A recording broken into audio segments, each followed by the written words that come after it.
I'm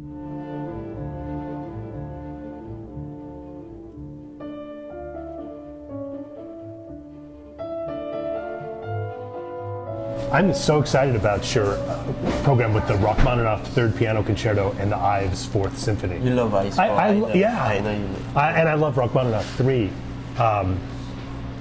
But do you counsel people who are coming to that program to prepare in a special way because it's such a different experience?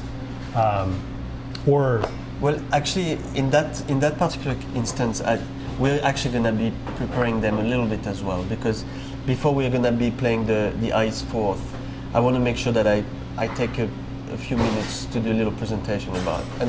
And the typical thing I do, I don't want to be condescending to the audience, but I think sometimes getting a few keys before you get the run through can enhance actually your experience with it. I'm sure we'll highlight a few of the popular songs in there. The chorus will be on stage for the Ives Fourth, so I'm working with Joe Krinko that we actually have live singing before the actual run of the symphony, where we hear some of those songs, because it's like Mahler, Ives was always putting all these layers together, so that when you hear all together it might just sound very chaotic. But highlighting a little bit of those might be helpful. I always say the same. I think you can be moved by a musical performance without knowing anything about it, because the first thing you've got to be prepared to do is open your heart for it, But ultimately, the more you know about it, the deeper you get into the performance and enjoy it. I mean, I find myself knowing more about certain pieces of music that I actually enjoy them more and more. Yeah. But I think your first instinct in coming to a performance should be, I want to be moved. Tell me the story, I want to be moved. That should be only it. One of the things that appeals to me on this program when I think about it is Rachmaninoff, just elegant pianist, beautiful music that recalls Russia in the past, and then this American Ives who's cantankerous and crazy and kind of in your face, and I just love that contrast. Yeah. And I don't know that every audience member will be like me, but I'm excited for that. Well, there's that contrast artistically. We thought that way, but it's like going to a new place for dinner.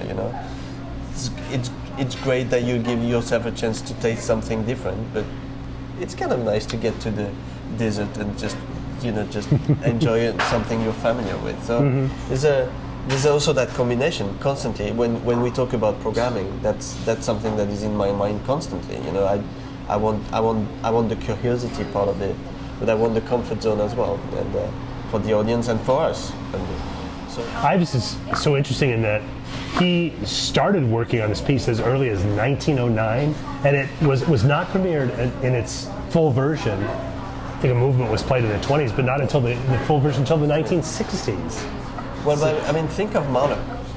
When Lenny Bernstein brought back Mahler symphonies in New York, and Vienna in New York at the same time in the 80s. That was that late, right? Yeah. And he hadn't been played for 60 years, and I think Ives is suffering that too. That it's so way ahead of his time that I think that's why, despite the complexity, sound-wise, of the sound landscape of his music, it's best to approach it in a very naive and instinctive way, with emotions and as a romantic piece of music.